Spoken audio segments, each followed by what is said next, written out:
पहला दानियल 1 उसकी 3 आयत 4 आयत को मैं पढ़ूंगा। तब उस राजा ने अपने खोजों के प्रधान अशनपज को आज्ञा दी कि इजरायली राजपुत्रों और प्रतिष्ठित पुरुषों में से कई ऐसे जवानों को ला जो निर्दोष, जवान, सब प्रकार की बुद्धि में प्रवीण, ज्ञान में निपुण, विद्वान, राज मंदिर में हाजिर रहने के योग्य हों, और उन्हें कसदियों के शास्त्र और भाषा की शिक्षा दे। राजा ने आज्ञा दी कि उसके भोजन और पीने के दाख मधु में से प्रतिदिन उन्हें खाने पीने को दिया जाए। इस प्रकार 3 वर्ष तक उनका पालन पोषण होता रहे और उसके बाद वो राजा के सामने हाजिर किए जाएं। 6 आयत में लिखा, उनमें यहूदा की संतान से चुने हुए दानियल, हन्न्याह, मिशाएल और अजर्याह नाम यहूदी थे। सब बोलो आमीन। जो दानियल का वर्ड आपने पढ़ा, लिखा राजा ने आज्ञा दी कि यहूदी लोगों में से किंग सीड को, जो राजाओं के बच्चे हैं, उनके रिश्तेदार हैं, उनको लेके आओ कि वो मेरे राज में काम करें। अच्छे लोगों को लेके आना और अच्छे लोगों की संतान को लेके आना कि वो मेरे राज में काम करें। लिखा दानियल, हन्न्याह, मिशाएल, अजर्याह, जिनको आप शद्रक, मेशक और अबेदन को बोलते हो, इन चारों जनों को अपने घर से छीन के राजा के भवन में उपस्थित किया गया कि वहां पे वो राजा के अनुसार जिए, राजा का तैयार किया हुआ खाना खाएं और राजा के ही शिक्षा को सीखें, उसी राज की शिक्षा को लें और उसके बाद राजा के अंडर काम करें। इस आसमान के नीचे, इस धरती के ऊपर कुछ भी अपने आप नहीं होता। इत्तेफाक नाम का कोई शब्द इब्रानी भाषा में नहीं। इसका मतलब जो कुछ आपकी लाइफ में होता है उसका कोई ना कोई रीजन होता है। जब हिजकिय्याह नबी ने 15 साल अपनी उम्र बढ़ा ली थी प्रार्थना करके, किन्हों को याद है, पढ़ा है, सुना है, तो उस 15 साल में उसने एक गुनाह कर दिया था और अपने विरोधी को, जो परमेश्वर के वचन के खिलाफ चलने वाले लोग थे, अपना सारा भंडार, परमेश्वर के भवन की सब चीजें, सब हथियार, सब कुछ दिखा दिया था। और नबी जब आया तो उसने गुस्सा किया कि तूने परमेश्वर के विरोधियों को सब कुछ क्यों दिखाया? अब ये सब कुछ तेरे बच्चों, तेरे वंश समेत चला जाएगा। और दानियल उसी राजा हिजकिय्याह का वंश। अब दानियल के ऊपर जो मुसीबत आई, उसके लिए दानियल ने कुछ नहीं किया था। आप में से कितने हजार लोग ऐसे हैं जो इसलिए गरीब हैं, आपके परिवार के गुनाहों की वजह से, जनरेशनल कर्स की वजह से, या उनके डिसीजंस की वजह से। दानियल की लाइफ की मुसीबत वो खुद नहीं था, उसका घराना था उसकी मुसीबत की जड़। उसने कुछ ऐसा नहीं किया था कि वो बंधुआई में जाए, किसी राजा के अंडर जाए, वहां की शिक्षा सीखे, विद्या सीखे, वहां का खाना खाने, वहां उसको हेल में से, ट्रबल में से गुजरना पड़ा। उसने खाना खाने से इनकार किया जो बाइबल के खिलाफ था, और साग पात, कड़वा साग पात और रोटी के साथ वो गुजारा करता रहा। अब जन्म लेना आपके कंट्रोल में नहीं। किस परिवार में आप जन्म ले, आपसे पूछा नहीं गया जन्म लेने से पहले आपको कौन सा रंग चाहिए, कितनी हाइट चाहिए, कौन सा देश चाहिए, आपसे पूछा नहीं गया। बस आपका जन्म हुआ, चुनौती के अंदर आपका जन्म हुआ। अब मैं आपसे ये पूछना चाहता हूं, अगर दानियल की तरह आपका भी जन्म कहीं हो गया, आपके ऊपर भी मुसीबतें हैं, आपके परिवार की वजह से, आपके समाज की वजह से, बुत प्रस्ती वाले लोगों की वजह से, आप क्या करेंगे? दानियल के पास एक रीजन था कि मेरे बाप दादाओं ने गुनाह किया और मैं फंस गया। अब ठीक है, जो हो गया सो हो गया, लाओ जो लेके आना लाओ, खिलाओ, शराब पिलाओ, जो नहीं बाइबल में लिखा वो भी आने दो। अब एक ऐसा पर्सन जिसने कोई गुनाह नहीं किया, उसको खोजा बना दिया जाए, और चाहे वो खोजा नहीं था उसको अधीन कर दिया जाए और सारा कुछ बदल दिया जाए। क्या ये एक्सेप्टेबल है या नहीं? नहीं एक्सेप्टेबल। लाइफ फेयर नहीं। लोग बोलते हैं कि लाइफ फेयर नहीं, जो मेरे साथ हो रहा है मैं ये डिजर्व नहीं करता हूं। मैं अच्छी लड़की हूं, मैं 2 डाइवोर्स डिजर्व नहीं करती हूं।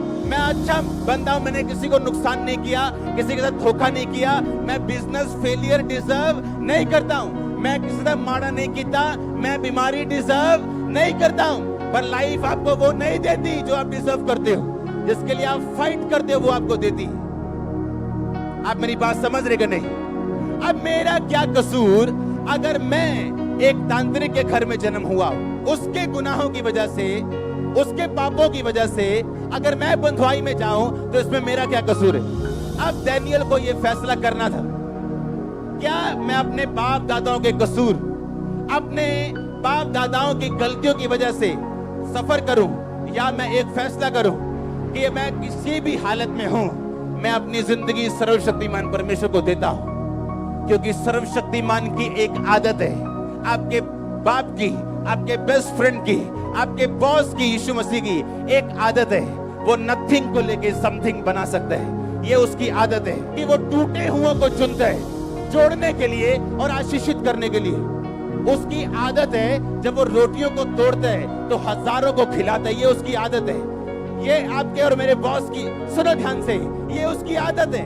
अब आपको फैसला करना है, अब आपको ये डिसीजन लेना है कि हाँ मेरा हो गया जन्म किसी घराने में, या ये बीमारी मुझे वंशों से मिली, या ये गरीबी मुझे वंशों के श्राप से मिली, तो क्या करेंगे आप?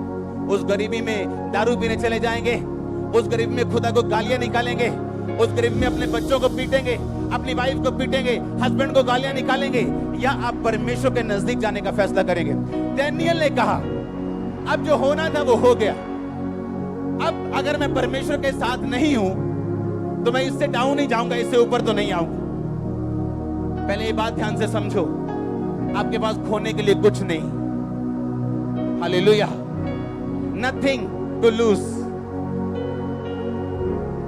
क्या कर लेंगे? दानियल ने कहा क्या कर लेंगे? अब हमें बंद कर दिया, घर से दूर कर दिया, सब कुछ खत्म कर दिया, अब क्या कर लेंगे? अब या तो नीचे जाएंगे और खुदा को नहीं मानेंगे और नीचे जाएंगे, बंधुआई में और छितर पड़ेंगे।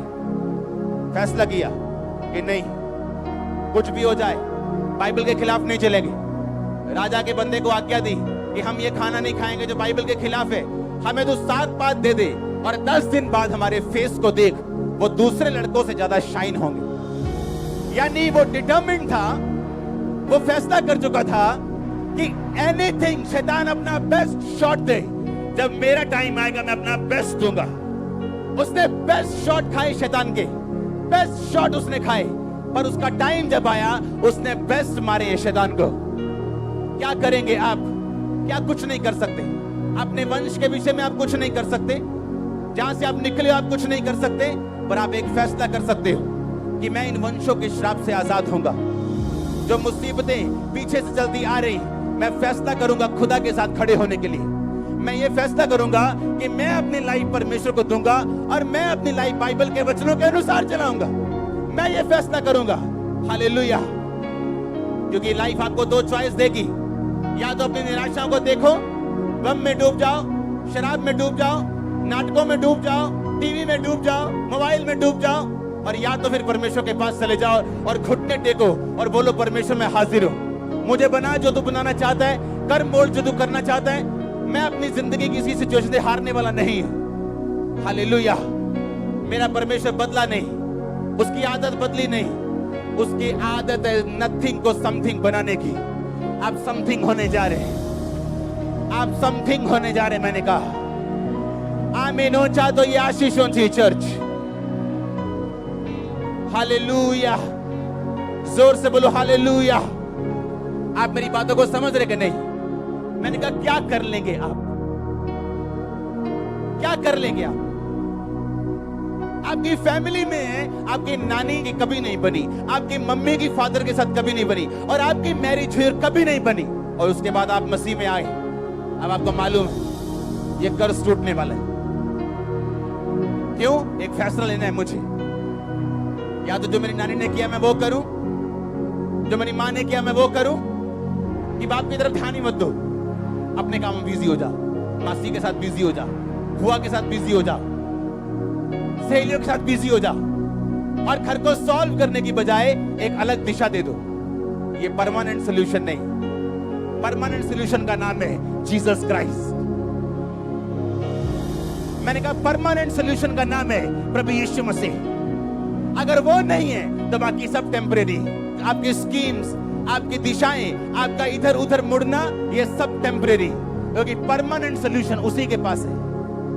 आपको टेम्परेरी सोल्यूशन नहीं चाहिए, आपको थोड़े दिनों का हल नहीं चाहिए, गलत हल नहीं चाहिए, आपको परमानेंट हल चाहिए, जिसका नाम वचन है, इसका नाम प्रभु यीशु मसीह। आप तैयार हैं उस हल को लेने के लिए? आप तैयार हैं परमेश्वर की ओर बढ़ने के लिए? ऐसा करना पड़ेगा, और कोई हल नहीं हमारे पास, कोई प्लान बी नहीं।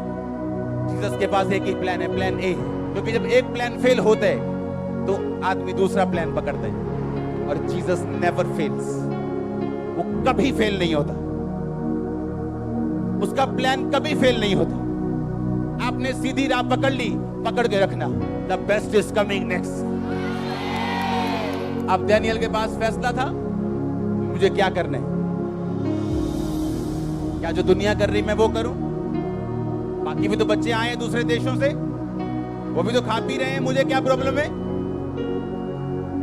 जैसे उनकी जिंदगी वैसे मेरी जिंदगी, लाइफ फेयर नहीं है, ये पक्की बात है।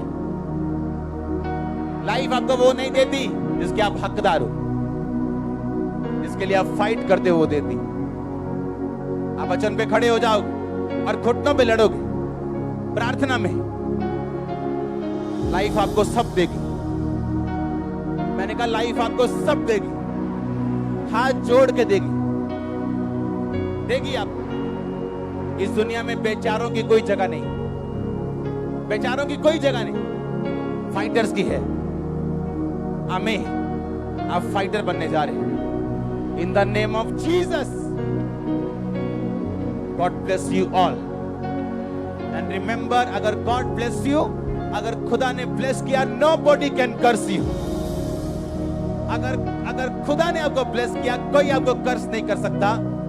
मैंने कहा God bless you all, God bless your finances, God bless your business, God bless your bodies, God bless your children. खुदा आपको आशीषित करे पूरी रीति के साथ। आमीन। ऊंचा आशीषों जी।